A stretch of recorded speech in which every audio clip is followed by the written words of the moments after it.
बिस्मिल्लाहिर्रहमानिर्रहीम। अस्सलाम वालेकुम नाज़रीन, आप यूट्यूब चैनल देख रहे हैं। मैं इमरान खान हूँ। आज बहुत इंपॉर्टेंट दिन है। सबसे पहले इमरान खान साहब का जो अवाम के नाम पैगाम है वो मैं आपके साथ शेयर कर देता हूँ एज़ इट इज़, जैसे उन्होंने अडियाला जेल से ये पैगाम भेजा है। इमरान खान साहब ने कहा कि तमाम फस्तायत और हुकूमती जबर और रुकावटों के बावजूद खौफ की जंजीरें तोड़कर बाहर निकलने पर मियांवाली, फैसलाबाद और बहावलपुर के अवाम को मुबारकबाद पेश करता हूँ। मैं चाहता हूँ कि आज 4 अक्टूबर बरोज़ जुमातुल मुबारक आप सब पुरअमन एहतजाज के लिए डी चौक इस्लामाबाद पहुँचें और लाहौर और उसके गिरदोनवा के जो अजला के शहरी हैं वो 5 अक्टूबर बरोज़ हफ्ता मीनार पाकिस्तान पर एहतजाज की पूरी तैयारी करें। ये जंग अपने फैसला कुल मरहले में दाखिल हो चुकी है। अल्लाह के फजल से हम अपनी हकीकी आज़ादी की लड़ाई जीत रहे हैं। इक़्तिदार पर काबिज़ जालिम हमें खौफज़दा करके हमारी जीत को शिकस्त में बदलना चाहते हैं। चुनाचा आप बेखौफ होकर बाहर निकलें और याद रखें कि अगर अब भी आपने आगे बढ़कर खुद को हकीकी तौर पर आज़ाद करवाने में हिचकिचाहट से काम लिया तो ये जालिम आपको चूंटियों की तरह मसल कर रख देंगे और आपकी आइंदा नस्लों को भी अपना गुलाम बना लेंगे, जिन पर इनकी औलादें हुकूमत करेंगी। सुप्रीम कोर्ट में ड्रामा चल रहा है और मैंने तारीख में इतना बेशर्म चीफ जस्टिस नहीं देखा जो अपनी ज़ाती एक्सटेंशन, अपनी नौकरी की मुद्दत में तौसी के लिए हर वो फैसला दे रहा है जिसकी कानून और आईन इजाज़त नहीं देता। काजी एक्सटेंशन गैंग ऑफ 3 का हिस्सा होते हुए पाकिस्तानी कौम के हुकूक का तहफ़्फ़ुज़ करने की बजाय इनको एक्सटेंशन माफिया और पीडीएम का गुलाम बना रहा है। किसी भी मुल्क में अवाम के हुकूक का दिफा अदलिया की जिम्मेदारी होती है, लेकिन यहाँ चीफ जस्टिस खुद ही अवाम के हुकूक का खून कर रहा है। दुनिया में कहाँ ऐसा होता है कि कोई जज अदालत में बैठकर अपनी मुद्दत बचाने के लिए, अपनी मुलाजमत बचाने के लिए आइन और कानून को रोंद कर अपने ही हक में फैसला करता रहे। ये कॉन्फ्लिक्ट ऑफ इंटरेस्ट है। इसके बारे में हम पहले भी बात करते रहे कि ये मफादात का टकराव होता है और ये उसकी एक बदतरीन मिसाल है कॉन्फ्लिक्ट ऑफ इंटरेस्ट की। इसने जमहूरियत और इखलाकियात का जनाजा निकाल दिया है। जजेस इखलाकी बर्तरी की बुनियाद पर अदालतों में बैठते और फैसले करते हैं और कादी फायदीता की शक्ल में बतौर चीफ जस्टिस अवाम के हकूक़ के सबसे बड़े मुहाफिज ने अवाम के हकूक़ पर सबसे बड़ा डाका डाला है।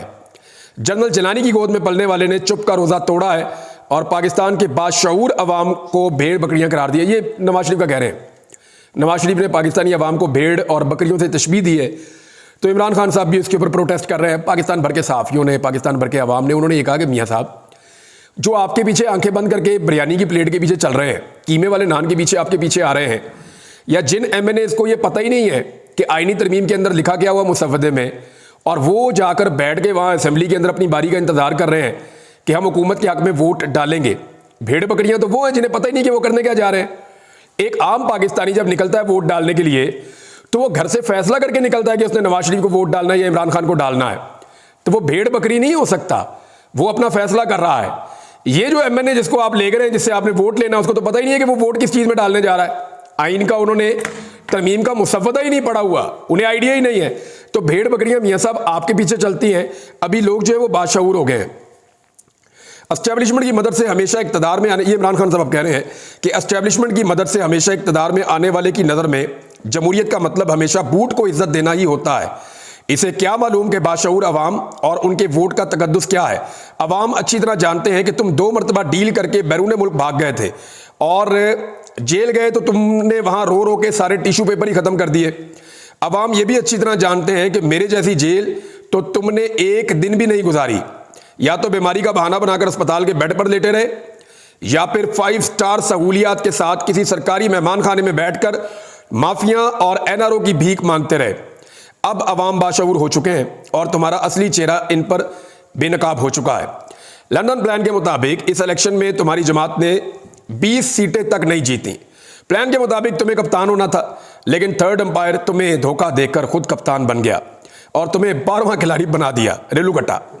मैं वफाकी हुकूमत की जानिब से अपने गुलाम IG खैबर पख्तूनख्वा के जरिए सूबाई हुकूमत की मर्जी और इजाज़त के बगैर अमन जरगे पर हमले और पुरतशद्दुद कार्रवाई की शदीद अल्फाज में मजम्मत करता हूँ। IG के जरिए वफाकी हुकूमत का ये इकदाम सूबाई उमूर में खुली मुदाखलत और सूबाई खुद मुख्तारी पर खुला हमला है। देखिए, जो PTM का हम एक्चुअली कहते हैं, हम PTM का रहे हैं, लेकिन वो है कौमी जरगा है। कौमी अमन जरगा होने जा रहा है खैबर पख्तूनख्वा में। ये बहुत बड़ा जरगा है। पूरे पाकिस्तान से जो पश्तून कबाइल है वो वहाँ पे आ रहे हैं, स्पेशली खैबर पख्तूनख्वा से और बलूचिस्तान से, और बहुत बड़ी तादाद में लोग उसमें मौजूद हैं। अदालत में जब ये केस गया तो अदालत ने पुलिस से पूछा, चीफ सेक्रेटरी से पूछा कि जनाब ये क्या शेलिंग वेलिंग हो रही है, क्यों कर रहे हैं आप, इन्हें क्यों परेशान कर रहे हैं। मंजूर पश्तीन साहब ने एक मैसेज भी जारी किया है। उन्होंने कहा जी किसी पार्टी का नहीं है, ना ये PTM का है, ना किसी और जमात का है, ना किसी पार्टी का यहाँ पे झंडा आ रहा है, ये तो अमन जरगा है और पूरे खैबर पख्तूनख्वा से लोग आ रहे हैं और 30,000 के करीब अमायदीन हैं, सरदार हैं, मुख्तलिफ मुशीरान हैं, जो काबिल एहतराम लोग हैं खैबर पख्तूनख्वा के, वो सारे इकट्ठे हो रहे हैं और इसकी तैयारी कई महीनों से चल रही है। तो हुकूमत क्यों बार बार इसके ऊपर पुरतशद्दुद कार्रवाइयाँ करती है। तो इमरान खान साहब ने कहा ये हमने नहीं किया, और उन्होंने ये कहा कि उनके IG ने वफाकी हुकूमत के कहने पे सूबाई हुकूमत की मर्जी के खिलाफ जाकर ये ऑपरेशन किया है, और इसको उन्होंने कहा मैं इसकी शदीद अल्फाज में मजम्मत करता हूँ, और IG के जरिए वफाकी हुकूमत का ये इकदाम सूबाई उमूर में खुली मुदाखलत और सूबाई खुद मुख्तारी पर खुला हमला है। अपनी आज़ादी के लिए जद्दोजहद करना बेहतरीन जहाद है। अल्लाह ताला ने इंसान को आज़ाद पैदा किया है और अपनी आज़ादी के लिए कोशिश करना अल्लाह के नज़दीक पसंदीदा तरीन अमल है। इसी वजह से आज़ादी की खातिर लड़ने वालों को शहीद का आला तरीन दर्जा दिया गया है, और शहीद का मुकाम अंबिया के बाद सबसे ऊंचा होता है। तारीख गवाह है कि वो कौमें जिन्होंने गुलामी को कबूल किया वो कभी तरक्की याफ्ता नहीं हुई। इस वक्त हम अपनी आज़ादी की तहरीक में हैं जिसके लिए कुर्बानियों की ज़रूरत है। मैं इस आज़ादी की तहरीक के लिए अपनी जान भी कुर्बान करने के लिए तैयार हूँ। मैं अपने लोगों और अपना मुल्क छोड़कर कहीं नहीं जाऊँगा। मैं तो यही मुल्क में हूँ, जितनी मर्जी सख्ती कर लें या जो चाहे सज़ा दे दें, मैं हमेशा अपनी और अपनी कौम की आज़ादी के लिए खड़ा रहूँगा।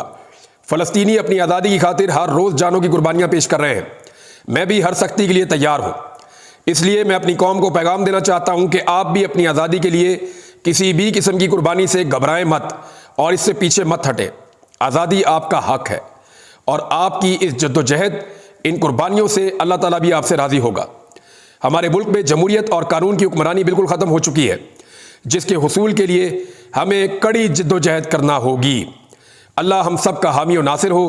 पाकिस्तान जिंदाबाद। ये जी इमरान खान साहब का एक पैगाम था, और उसके बाद जो सिचुएशन है वो मैं आपको बता देता हूँ। इस वक्त की जो लेटेस्ट सूरत हाल है, मैं ये वीडियो रिकॉर्ड कर रहा हूँ जिस वक्त, तो तकरीबन 1 बजे के आसपास का टाइम है दोपहर का। तमाम काफ़िले निकल चुके हैं खैबर पख्तूनख्वा से और पंजाब से, और वो अपने रस्तों में हैं। जो बड़े काफ़िले मैंने अब तक देखे हैं उनमें DI खान से निकलने वाला काफ़िला बहुत बड़ा है, जिसमें करक से, लकी मरवत से, DI खान से आए हुए लोग हैं, और जो जनूब का बन्नू के लोग हैं, ये सारे वहाँ से इकट्ठे होकर ये लोग अब CPAC के ज़रिए से और मुख्तलिफ रस्तों से पहुँचेंगे इस्लामाबाद की जानिब। वो उनकी अपनी हिकमत अमली है, लेकिन ये काफ़िला बहुत बड़ा है। एक काफ़िला जो काफ़ी बड़ा है वो आ रहा है हज़ारा से, एबटाबाद, मानसेरा और हज़ारा डिवीज़न से जो लोग इकट्ठे हो रहे हैं, और रस्ते में भी इनको लोग ज्वाइन कर रहे हैं हरीपुर से, बाकी जगहों से। तो ये काफ़िला भी निकल चुका है, इसमें बहुत बड़ी तादाद में लोग हैं। तीसरा एक काफ़िला मालाकंड से निकला है, और ये भी खासा तगड़ा काफ़िला है। मालाकंड में गुज़िश्ता दिनों एक अमन जरगा हुआ, उसके बाद अमन के लिए वहाँ पे एक बहुत बड़ा जलसा भी किया गया। और अब पाकिस्तान तहरीक इंसाफ की, क्योंकि वहाँ पे बहुत तोती बोलता है, मुराद सईद का ताल्लुक भी मालाकंड डिवीज़न से है, तो बड़ी तादाद में वहाँ से भी एक काफ़िला निकला है जो मैंने मनाज़र देखे हैं। और चौथा जो है वो स्वाबी में इकट्ठा हो रहा है, वो मॉब जो चारसद्दा से, पेशावर से और दूसरी जगहों से लोग आ रहे हैं। तो इस तरह ये सारे काफ़िले मोटरवे पे स्वाबी के मुकाम पे इकट्ठे होंगे। DI खान वाले थोड़ा आगे निकल जाएंगे, इसी तरह जो हज़ारा वाले हैं उनका रूट भी थोड़ा आगे से आकर निकलेगा।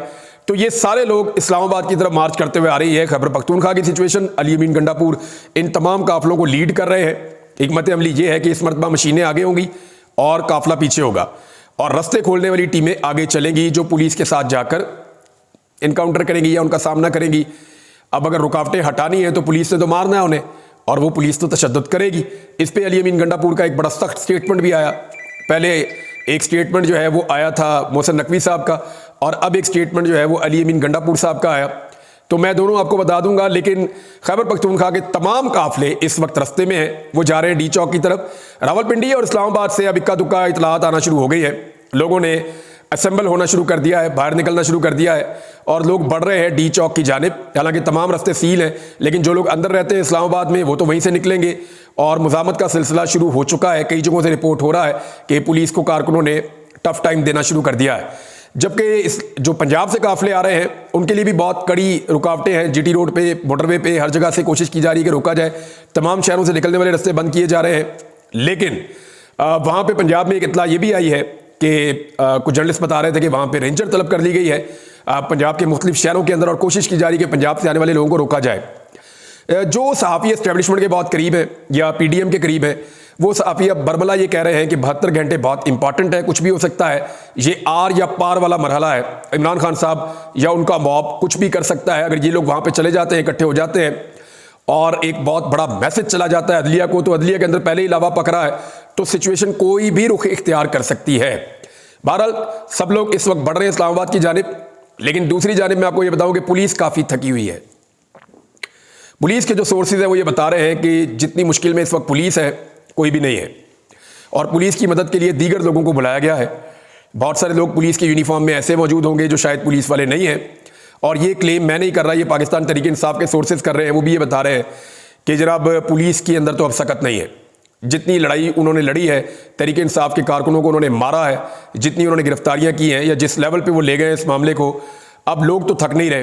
तो पुलिस की एक लिमिट होती है। वैसे भी हमारे पुलिस वाले जो हैं वो एवरेज पुरानी 90s की भर्ती हैं। ज़्यादातर पुलिस वाले जो हैं वो 40-50 साल उम्र के हैं, 50 साल के आसपास के हैं, तो उनका उतना स्टेमिना भी नहीं होता बेचारों का, लेकिन उनसे ओवर ड्यूटियाँ उनकी ली जा रही हैं, उनकी कैपेसिटी से ज़्यादा उनसे काम लिया जा रहा है। तो पुलिस की बॉडी लैंग्वेज को इतनी पॉजिटिव नहीं है, इसीलिए दूसरी लॉ इन्फोर्समेंट्स को बुलाया गया है, और उनमें कुछ सादा कपड़ों वाले लोग भी हैं, कुछ दीगर लोग भी हैं। तो अब देखना यह है कि वो क्या पाकिस्तान, क्योंकि इनकी ट्रेनिंग नहीं होती ना। देखें, पुलिस की ये ट्रेनिंग होती है कि अवाम को डील कैसे करना है। पुलिस उतना टॉर्चर करना जानती है जिसमें जानी नुकसान ना हो, लेकिन जो बाकी लॉ इन्फोर्समेंट है उनकी ये ट्रेनिंग नहीं होती, उनको सिर्फ बंदूक चलाने की ट्रेनिंग होती है। वो पब्लिक डीलिंग में उतने ट्रेन नहीं होते, तो वहां पर फिर नुकसान होने का अंदेशा हो जाता है। इसीलिए आपको पता है कि हमेशा ये कोशिश की जाती है कि जो लॉ इन्फोर्समेंट फोर्सेज हैं पुलिस के अलावा, उनमें से कोई भी बराह रास्त अवाम के सामने ना आए, क्योंकि जब वो अवाम के सामने आएंगे तो उन्हें लाठी चार्ज की या बाकी चीज़ों की तरबियत नहीं है। तो उनकी जो तरबियत है फिर वो उसके मुताबिक चलते हैं, तो नुकसान हो जाता है। लिहाजा इस नुकसान से बचने की हमेशा कोशिश की जाती है। लेकिन आज के बारे में मैं आपको कुछ कह नहीं सकता, और काफिले निकले हुए हैं। पुलिस की सिचुएशन मैंने आपको बता दी। अब जरा आप सुन लें कि गंडापुर साहब, अली अमीन गंडापुर ने कहा जी मुझे चाहे 2 दिन लग जाएं, मैं डी चौक पहुंचूंगा, मैं वापस नहीं जाऊंगा। अली अमीन गंडापुर ने कहा जी मैं अकेला भी रह गया ना तो मैं फिर भी आगे ही बढ़ता रहूंगा, पीछे नहीं हटूंगा। मेरे पास एहतजाज मुअख्खर करने का कोई इख्तियार नहीं है, एहतजाज को कैंसिल करने का, मुअख्खर करने का। अगर किसी के पास एहतजाज है तो वो कैदी नंबर 804 के पास है, वो जेल में बैठा हुआ है। जिसने बात करनी है उससे जाके करो, मेरे साथ कोई बात ना करे। मेरे पास कोई इख्तियार नहीं है, मैंने सिर्फ आगे ही बढ़ना है और मैंने डी चौक पहुंचना है, चाहे मुझे इसके लिए 2 दिन या ज़्यादा टाइम लग जाए। अली अमीन गंडापुर ने एक वार्निंग दी है मोहसिन नकवी के स्टेटमेंट के बाद, क्योंकि वजीर दाखिला ने कहा कि जी जो आएगा अपना जिम्मे खुद ले ले और जो आएगा वो खुद ही रिस्पॉन्सिबल होगा, हमारी बड़ी तैयारियां हैं, फिर कोई शिकवा ना करे। तो बड़े सख्त किस्म के बयानात उन्होंने दिए। ये वही मोहसिन नकवी जिन्होंने कहा था दहशतगर्द जो है वो एक SHO की मार है, लेकिन उसके बाद से लेकर अब तक आपने देखा कितने दहशतगर्दी के वाकयात हुए इस मुल्क के अंदर। तो गैर संजीदा स्टेटमेंट्स ये दे देते हैं। फैसल वाडा हो गया, मोहसिन नकवी हो गया, और इनके स्टेटमेंट्स के ऊपर ज़्यादा तवज्जो भी नहीं देता, और इनके ज़्यादातर स्टेटमेंट गलत भी साबित हो जाते हैं। मोहसिन नकवी का कोई पॉलिटिकल स्टेक भी नहीं है पाकिस्तान में, उन्हें पता है उनका यही एक दाव लगा हुआ है, जब तक लगा हुआ है तो जो मर्जी वो कर ले। इसके बाद उन्होंने मुझे लगता है इस मुल्क से भाग जाना है। जैसे कि आरफ अलवी साहब ने चीफ जस्टिस को कहा कि आप रिटायरमेंट के बाद जरा पाकिस्तान में ही रहिएगा, आपको पता चलेगा कि पाकिस्तानियों के साथ आपने क्या किया, आपको जरा आइडिया हो जाएगा। तो मुझे नहीं लगता कि ये लोग पाकिस्तान में रहेंगे। अच्छा, मुझे ये भी नहीं लगता कि ये लोग जाकर रहेंगे यूरोप में, क्योंकि वहाँ पे भी लोग पाकिस्तानी इनको नहीं छोड़ेंगे। ये रहेंगे उन मुल्कों में जहाँ पे डिक्टेटरशिप है, जहाँ पे बादशाहत है, क्योंकि वहाँ पे फिर कोई ऐसा नहीं है कानून की आज़ादी धारे राय, तो वहाँ ये बच जाएंगे, अपने महंगे एरियो में जाके वहाँ छुप जाएंगे, वहाँ पे ज़िंदगी गुजारेंगे। तो वो क्या ज़िंदगी है। बहरहाल गंडापुर साहब ने कहा कि अगर तो तशद्दुद किया गया हुकूमत की जानिब से, हम पुरअमन एहतजाज का अपना हक लेने आ रहे हैं, हमारी लीडरशिप ने हमें हुक्म दिया है और हम आइन पर हमला रोकने के लिए आ रहे हैं। 2 मकासद हैं जी, एक वो कहते हैं अदलिया की आज़ादी के लिए हम आ रहे हैं, दूसरा वो कहते हैं हम आइन के ऊपर हमला रोकने के लिए आ रहे हैं। वकला भी यही कह रहे हैं, इमरान खान साहब और उनकी पार्टी भी यही कह रही है। तो अली अमीन गंडापुर साहब ने कहा कि अगर तशद्दुद किया गया तो जो तशद्दुद करेगा वो होगा जिम्मेदार। उन्होंने कहा जी कि ये तो मैदान में पता चलेगा कि क्या होता है, लेकिन जो भी तशद्दुद करेगा वही रिस्पॉन्सिबल होगा हालात का और सूरत हाल का। अब इस वक्त मजीद कुछ चीज़ें मैं आपके साथ शेयर कर देता हूँ जो डेवलपमेंट्स हैं। एक राब्ता किया गया है, एक नहीं बल्कि कई मरतबा राब्ता किया गया है। अभी एक दोबारा थोड़ी देर पहले पाकिस्तान तहरीक इंसाफ की सीनियर क़यादत से फिर से राब्ता किया है, और ये राब्ता हुकूमत और हुकूमत को लाने वाले वो सब मिलकर कर रहे हैं, और बीच में बंदे भी डाले हुए हैं। और उसमें ये कहा जा रहा है, पैगाम ये पहुंचाया गया है कि अभी भी अगर आप बात करना चाहते हैं तो एहतजाज आप मौखर कर लें तो किसी चीज़ के ऊपर बात हो जाती है, कुछ ले कुछ दे कर लेते हैं। लेकिन पाकिस्तान तहरीक इंसाफ का जो एक सिंगल मुतालबा अभी तक उनकी मुशावरत में सामने आया है वो बड़ा क्लियर है। हुकूमत अगर वो मुतालबा मान लेती है तो ये एहतजाज मौखर हो जाएगा, अदरवाइज़ लोग डी चौक पहुँचेंगे और सिचुएशन हुकूमत के हाथ से निकलेगी। हुकूमत ये बात अभी मान ले या बाद में मान ले, या फिर हुकूमत के बाद ये रास्ता है कि इतनी सख्ती करे, इतना टॉर्चर और इतनी ब्रूटैलिटी करे कि हज़ारों लोगों को जेलों में डाल दे, लोगों को ज़ख्मी करे, लोगों की जानें जाती हैं तो जाएं, लेकिन वो एक फस्तायत और एक मार्शल लॉ टाइप का माहौल बनाकर तहरीक इंसाफ को वापस धकेले। या तो उनके बाद ये ऑप्शन है कि वज़ीर आला जो आ रहे हैं उनको भी गिरफ्तार करें, वज़रा को भी गिरफ्तार करें और मुल्क में एक मार्शल लॉ जैसी कैफियत लगा दें। और अगर वो ये नहीं कर पाते तो फिर उन्हें बातचीत करनी पड़ेगी, टेबल पे आना पड़ेगा। तो टेबल पे तहरीक इंसाफ का एक ही मुतालबा है कि आप आईनी तरमीम अभी मौखर कर दें, आप आईनी तरमीम मौखर कर दें, हम एहतजाज मौखर कर देते हैं। यानी 17 अक्टूबर तक तो बहुत सारे इवेंट हो रहे हैं ना पाकिस्तान में। अब बहुत सारे लोग ये कह रहे हैं, शफकत महमूद से भी स्टेटमेंट दिलवाया गया कि तहरीक इंसाफ को 17 अक्टूबर तक एहतजाज नहीं करना चाहिए। बैरून मुल्क से डिग्निटीज आ रही हैं, वज़ीर आज़म आ रहे हैं, कुछ हुक्मरान आ रहे हैं, कुछ वज़ीर ख़ारजा आ रहे हैं, शंघाई ताउन तंजीम का इजलास हो रहा है, लिहाजा तहरीक इंसाफ ज़रा रुक जाए, ब्रेक लगा दे।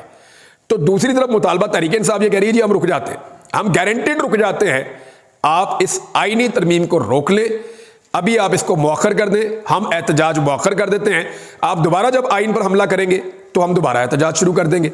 तो ये तहरीक इंसाफ की जानिब से कहा गया है। लेकिन अभी तक तो सूरत हाल ये है कि घोड़े निकल चुके हैं, काफिले मैदान में आगे बढ़ रहे हैं, दोनों जनब तैयारी जो है वो मुकम्मल है और ऐसा लगता है कि काउंटडाउन हो रहा है एक्शन के लिए। तो आप हमारे साथ जुड़े रहें, मैं आपको बाकी अपडेट्स देता हूं बाद में। अब तक के लिए इतने, अपना ख्याल रखिएगा, अपने चैनल का भी। अल्लाह हाफ़िज़।